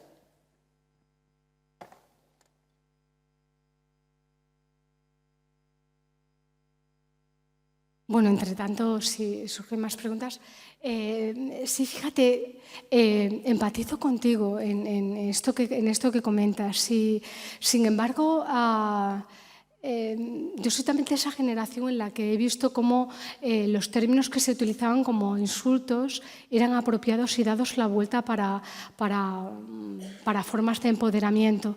Y pienso que desde el feminismo siempre nos hemos caracterizado por estar abiertas a la experimentación, incluso también al error, ¿no? Y a reconocer, y a la autocrítica, a reconocer cuando determinadas propuestas pueden cumplir los objetivos que teníamos cuando las lanzamos o cuando las cambiamos, necesitamos cambiarlas por otras. A mí me parece el tema de los nombres. Yo además que tengo un nombre que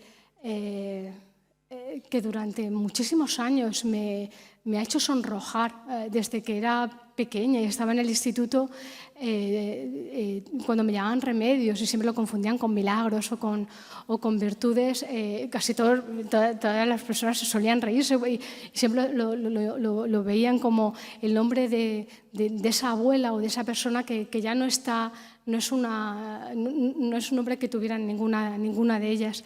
Y para mí ha sido un ejercicio tan importante el cargar de valor mi nombre y cargar o sea, salir de él y volver a entrar, volver a elegirlo de una manera libre, que en ese sentido he sentido un cierto... bueno, lo sentí cuando leyendo sobre la manosfera veía que se utilizaba el nombre de Charo para esa visión para esa visión de devaluación, ¿no? y para identificar determinados perfiles estereotipados. Pero yo creo que en esos ejercicios de apropiación y de resignificación no solamente se pueden cambiar los estereotipos a los que apuntan, sino que podemos apropiarnos de ellos y podernos podemos cargarlos de palabras positivas y en ese sentido forma parte también de esa vivencia y ese gesto de hermanamiento con el que he querido compartir una charla no solamente desde un yo, sino desde un nosotras a las que nos han señalado, nos hacen sufrir. He querido incluir otro nombre y me parecía que los nombres que sufren tienen que estar ahí. Y en ese sentido me ha parecido que podía tener ese juego poético-político, ¿no? que en el arte feminista también ha sido habitual.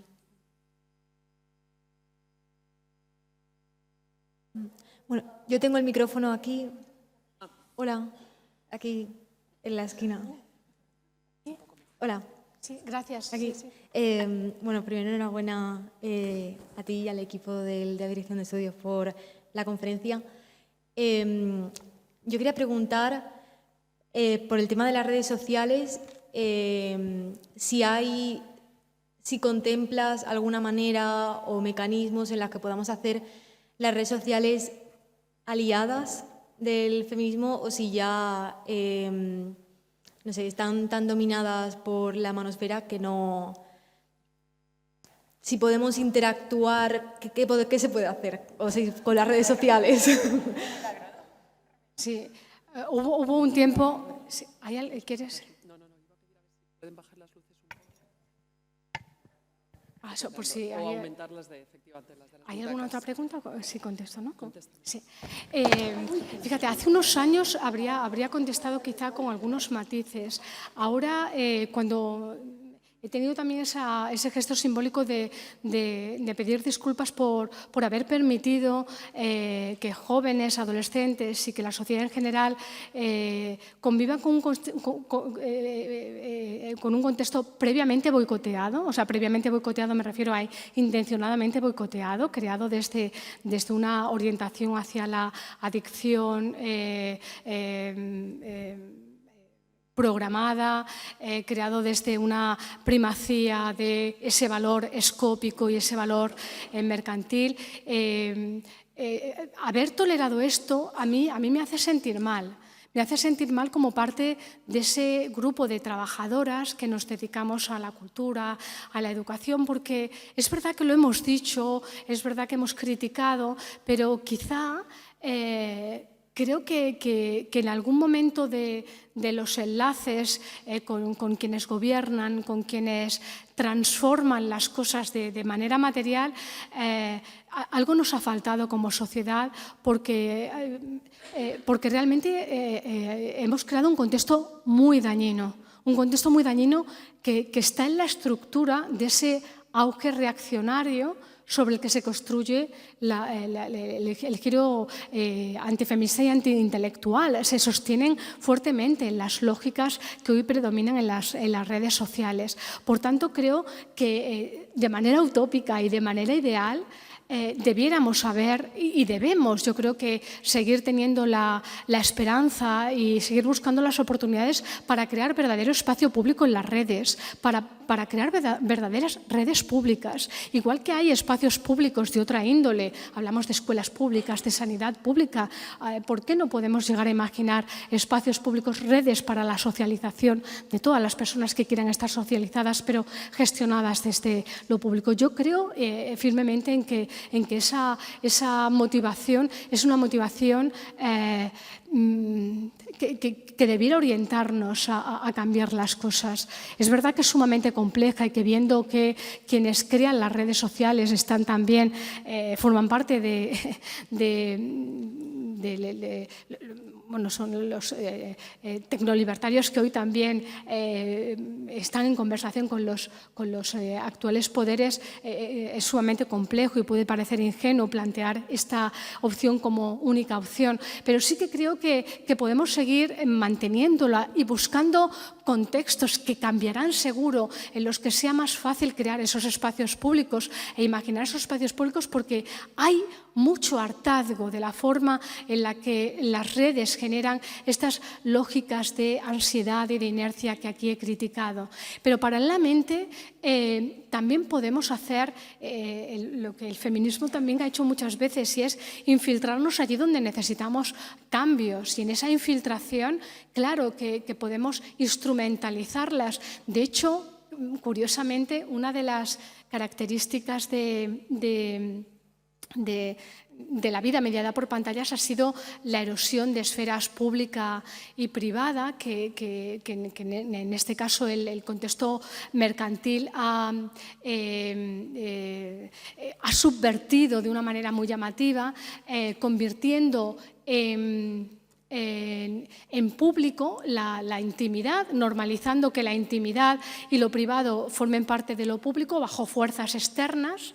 Y, sin embargo, ha sido cuando el feminismo se ha apropiado esa forma habitual de convertir lo íntimo en público bajo fuerzas externas. Si en lugar de fuerzas externas ponemos aquí fuerzas internas, nos encontramos revoluciones como el Me Too, o revoluciones como Ni Una Menos, o todas estas revoluciones que han tenido lugar en las redes sociales, instrumentalizando las redes sociales en contra de ese valor mercantil que antes os comentaba, sino a favor de un valor claramente político, porque cuando en una red social se empieza a compartir la intimidad que ha sido educada para el silenciamiento, la intimidad de quien ha sufrido una violencia física, simbólica o de distinto tipo, y la comparte como una intimidad opresiva, genera un espejo en el que quien también la ha sufrido se ve,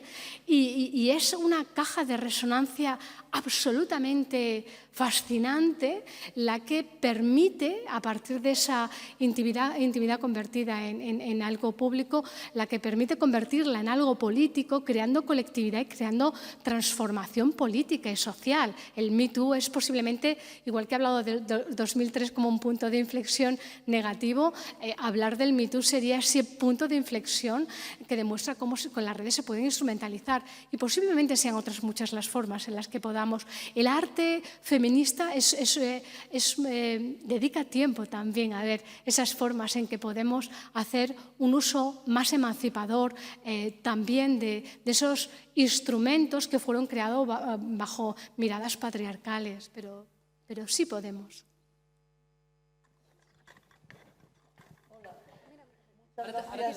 Muchas gracias, Remedio, por tu diagnóstico tan certero, y muchas gracias también porque tu conclusión es fundamentalmente optimista, la llamada a la esperanza.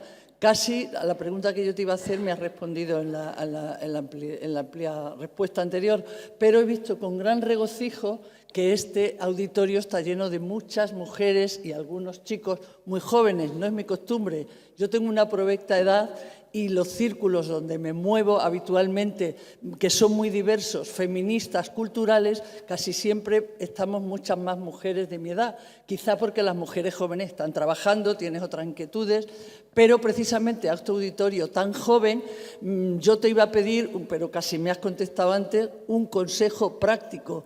Me encanta también la frase de mi lamentablemente muerta hoy paisana y querida amiga Dulce Chacón, de el acostumbrarse es una forma de morir. Pues eso, un consejo práctico, si me permites que te lo pida, y una frase más de ánimo para estas jóvenes que son las que se tienen que ocupar de todo lo demás. Gracias.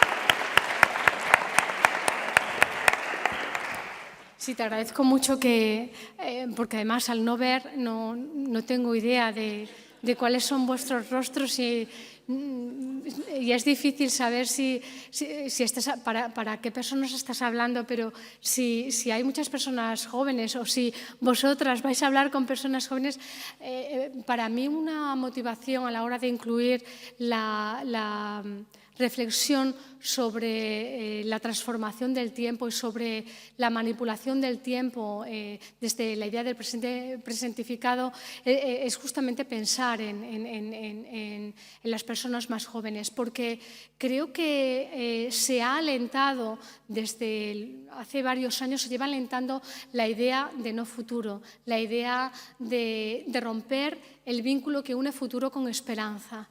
Y pienso que cuando se triunfa en esta idea y cuando se proyecta la presión en que los jóvenes deben primar el aquí y el ahora, el disfrutar el momento, puede haber cuestiones muy positivas, pero puede haber también problemas importantes porque dejamos de pensar más en lo colectivo y porque dejamos de pensar en lo que requiere tiempo. Porque lo precario normalmente, que es a lo que nos anima el trabajo hiperproductivo y competitivo, es lo que se hace aquí ahora y lo que viene por esa lógica, dado por esa lógica de aceleración que predomina en los trabajos precarios que muchos de los jóvenes y las jóvenes que están aquí seguramente tienen. Sin embargo, un hacer que requiere tiempo es un hacer que también te permite pensar en el medio plazo y en el largo plazo. Cuando se le quita la esperanza a las personas jóvenes, por ejemplo, con cuestiones que tienen que ver con la vivienda, con cuestiones que tienen que ver con el futuro con las inteligencias artificiales, es decir, concatenando una serie de problemas a los que no se les da solución, estamos cayendo en esa ruptura de futuro y esperanza que está atada por hilos muy importantes que son los hilos de la colectividad y los hilos de la comunidad. Cualquier frase, cualquier idea que pueda compartir, os advierto que soy absolutamente terrible dando consejos y resumiendo en frases, y es una de las razones por las que necesito tiempo para pensar y tiempo para escribir, con lo cual quizá para consejos mejor recomiendo leer más en profundidad, pero sí que entiendo que en esas ideas para agarrarse al futuro y a la esperanza tenemos que estar comunitariamente, tiene que haber una costura comunitaria, tiene que haber algo compartido colectivamente. Y sé que es muy difícil porque todo alienta esa lógica a veces llevada a la rivalidad competitiva y no al hermanamiento, pero quizá porque tengo la suerte de conocer a jóvenes investigadores e investigadoras que son muy conscientes de que hay un peligro en esa pérdida, en ese desdibujamiento del futuro, que justamente practican esto que estoy comentando, que crean redes de hermanamiento, de sororidad, de amistad y afecto con las personas con las que trabajan. Esas comunidades también desde lo material son comunidades que nos ayudan también en la negativa, a decir que no, a vencer esa presión de agrado en la que a veces estamos educadas o salimos casi como un acto reflejo, ¿no?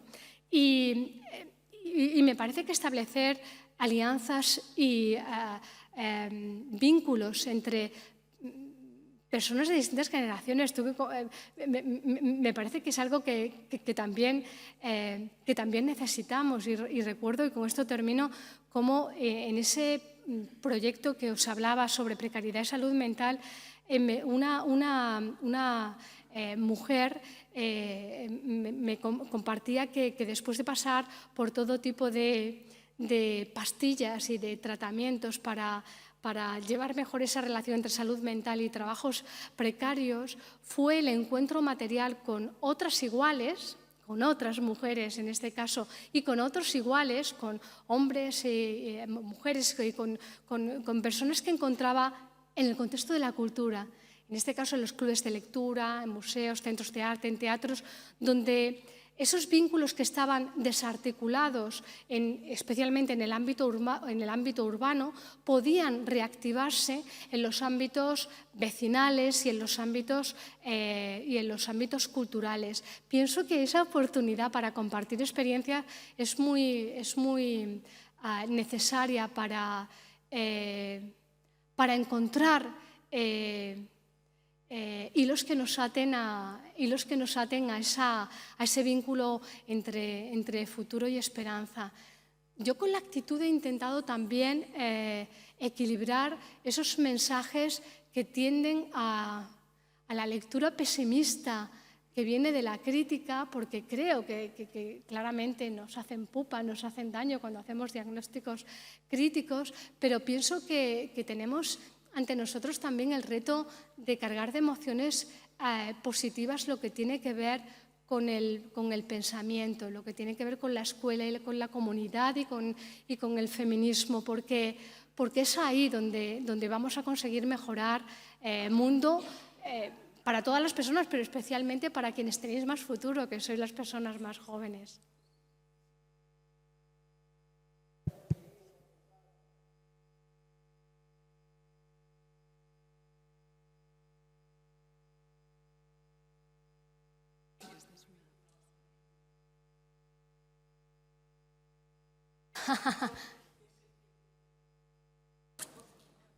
Bueno, decía antes que no soy buena dando ni consejos, ni resumiendo, ni en aforismos, pero posiblemente dar la vuelta a la frase de Dulce Chacón es muy importante. Igual que ella decía, acostumbrarse es una forma de morir, no acostumbrarse es una forma de vivir. Y no acostumbrarse a lo que tenemos es una forma de vivir que exige y que nos está reclamando más en los tiempos que vivimos, dar un paso adelante en esa implicación necesaria por la política, que yo creo que sí, yo creo que sí. Yo creo que posiblemente las personas que están aquí sí están muy concienciadas con ese paso necesario hacia la política. Tenemos, yo creo que también el reto de quienes no están aquí y quienes no lo tienen claro, de no prejuiciarlos y no seguir alentando esos mundos fragmentados en dos, esos mundos dicotómicos de unos frente a otros, sino empezar a trabajar las empatías con las personas que no piensan como nosotros para generar esos contextos en los que volvamos a recuperar el verdadero poder del diálogo y de la empatía, y para que podamos volver a creer en la política como una política que no es una lucha simplificadora, sino un trabajo por la comunidad y un trabajo por lo comunitario y por las personas. Creo que habían dos preguntas más arriba y en el medio. Las vamos a recoger porque ya casi no queda tiempo, ¿vale? Y después de eso ya cerramos. Bueno, muchas gracias por la conferencia, Remedios. Yo he echado en falta dos conceptos que entiendo que pueden ser prácticos para pensar lo digital y para pensar el patriarcado, que serían economía de la atención y TERF. No sé si podrías decir algo al respecto. Gracias. TERF.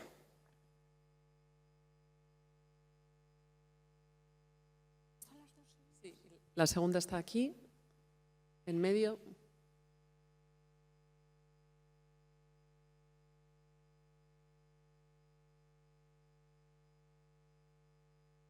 Bueno, muchísimas gracias por la conferencia y por tu lucidez exponiendo tantas cosas juntas. Un poco echo de menos, me alío un poco con el compañero mencionando esto de la economía de la atención, porque creo que las más precarias somos las mujeres en el sector de los cuidados que se dan por hechos, lo que has esbozado muy bien. Y me encanta la teoría de la imaginación moral de Callaghan, reivindicando la ética de los cuidados. Entonces, mi pregunta es, ¿cómo crees que podemos seguir resistiendo? Y a mí me encantó lo de la huelga feminista de 2019, de parar de cuidar, que no pudimos porque era imposible de sostener, ¿no? Pero a mí me encantaría ver cómo dejan a Trump tirado las personas, seguramente mujeres, que limpian, cocinan, le atusan, le cortan el pelo, le limpian las cosas, no quiero decir qué. Entonces, creo que todavía nos queda un poder de resistencia de dejar de hacer, ¿no? El no hacer me parece muy lúcido, no acostumbrarnos a la prisa, resistir. Los jóvenes, o sea, yo me acabo de ir del trabajo a decir, ahí os quedáis, porque no puedo más y no quiero poder más, dejar de competir conmigo misma. Entonces, ¿por dónde vamos con esto? ¿Qué nos falta para seguir tirando? ¿No? Y luego el tema de la amabilidad. O sea, esto de la resistencia desde la ternura a mí me encanta, pero hostias, cuando se ponen duros, lo que me sale es el impulso de mandarles mucho más lejos a naufragar todos al océano, ¿no? Genial.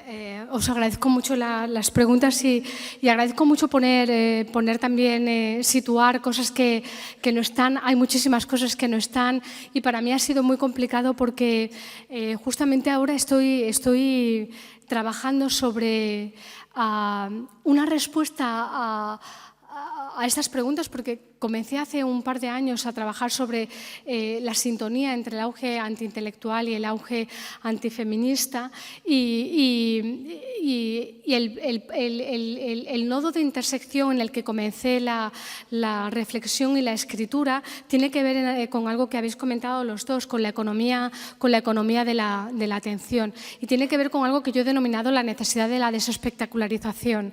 Para mí la desespectacularización tiene que ver con la normalización de un mundo espectacularizado, un mundo donde controlar la atención parece que es lo que se pone en juego, pero donde la atención está vendida de antemano hacia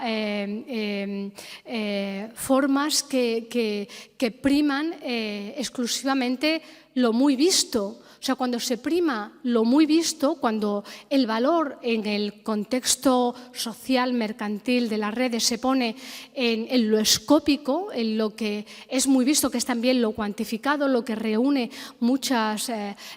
los números más altos y, por tanto, también lo más fácilmente hackeable, nos encontramos en un contexto donde todo se vira a la apariencia que logra el número alto. Esa apariencia que busca, por un lado, la pose de la que os hablaba, por el otro lado, esa otra pose que también en forma de presentación es el hartazgo del discurso reaccionario, del discurso políticamente incorrecto, donde decir sin pelos en la lengua para sumar ojos, para sumar números altos, y en ese contexto de predominio del valor escópico, que para mí es el contexto de la economía de la atención, es decir, es el contexto en el que desemboca la economía de la atención, que se convierte en un mundo sumamente espectacularizado, donde la respuesta pasa claramente por la necesidad de desespectacularizar, desde la pura lógica incluso que nos hace pensar que un mundo espectacular como el que tenemos es el único que permite que un payaso sea el líder. O sea, cuando hablamos de las bufonadas o de las formas de hacer de determinados políticos que no entran en la lógica de un hacer justo o de un hacer bueno, sino en las lógicas de un bufón, estamos hablando de las lógicas que se entienden en un contexto espectacularizado bajo ese predominio de la transformación de las formas de la atención, de la pérdida de la atención, que es la pérdida de la concentración, que es la pérdida del tiempo reflexivo.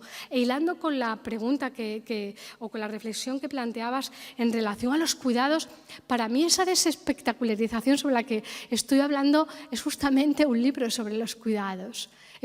No sé quién hablaba para mirar, estabas aquí en el centro. Es un libro sobre los cuidados porque no hay cosa menos espectacularizada que personas que cuidan. No hay cámaras. No hay cámaras, no hay audiencia, no hay números altos, no hay mercadotecnia en esa concreción con la que cuidamos a nuestros hijos, cuidamos a nuestros padres o nos cuidamos entre nosotros. Por tanto, para mí una de las, digamos, la primera forma de la desespectacularización como respuesta a ese mundo delirante que vivimos es la economía del cuidado. La economía del cuidado y la transformación del mundo desde el cuidado, desde una democratización del cuidado en el que el cuidado no es cosa de mujeres y de pobres. Igual es algo que me hubiera encantado poder profundizar en estas reflexiones, pero es sobre lo que estoy trabajando, con lo cual espero tener oportunidad de compartir reflexiones escritas y pensadas en otros contextos, pero democratización, profesionalización, revalorización de los cuidados, porque cuando hablamos con cuidados pasa también como esa forma fácil de la devaluación patriarcal antifeminista en la que aquello que para nosotros es importante pasa a ser infantilizado, devaluado, denostado. A veces en determinados contextos, vaya, sí, es importante, los cuidados son muy importantes, pero no los hago yo. Es decir, son importantes para que los hagan otros o son importantes para yo ser sujeto de cuidado. Por tanto, esos tres enfoques, me parece que esas tres transformaciones que hablan de la democratización, que hablan de la revalorización y que hablan de la profesionalización son absolutamente importantes. Y hay muchas cosas importantes en los cuidados que a mí, escribiendo este texto, te escuchaba cuando decías ¿por qué las mujeres que cuidan atrás no se rebelan? Pues, bueno, como mi libro no es una novela, no desvelo nada. No hay, yo en este ensayo recupero en un capítulo a Sibila justamente para hacer esto. Justamente porque yo necesitaba especular, o sea, necesitaba lo que en el feminismo llamamos figuración político-poética para pensar qué pasaría si.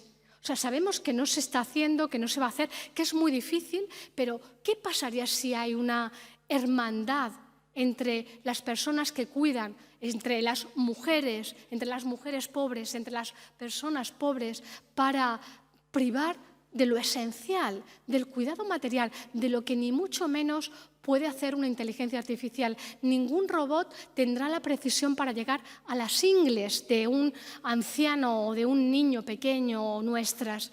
Son cosas que vamos a tener que seguir haciendo las personas que cuidamos. Por tanto, esa especulación con esa revolución necesaria, a mí me parecía que solamente podía plantearla desde la imaginación, desde ese uso que nos permitimos en el feminismo. No solamente nos apoyamos en lo ya estudiado o en lo que debatimos, sino también en la especulación, en esa especulación en la que a veces nos equivocamos, a veces experimentamos, nos vamos un poco más bueno, pensamos en eso que puede ser porque lo que nos mueve es muy importante. Lo que nos mueve es la necesidad de pensar alternativas al poder bélico y patriarcal de siempre. Y en esa alternativa a lo de siempre, la respuesta de los cuidados es la respuesta que permite pensar en un poder horizontal, en un poder en el que, como mandato humano, nada más nacer, debiéramos tener claro tenemos que ser cuidados y tenemos que cuidar de una manera recíproca. Por tanto, y para no extenderme, porque veis que mi forma de pensar es también una forma de de pensar abriendo ideas en directo y quizá no siempre cerrándolas, pero compartiendo estas ideas y esta sintonía con esa preocupación y con efectivamente las cosas que posiblemente no están, pero que si estáis en esta conferencia seguro que están en vuestro pensamiento, en vuestra escritura, porque imagino que muchas personas que estéis aquí escribís y las entiendo como parte de esa escritura colectiva que estamos haciendo para intentar transformar las cosas.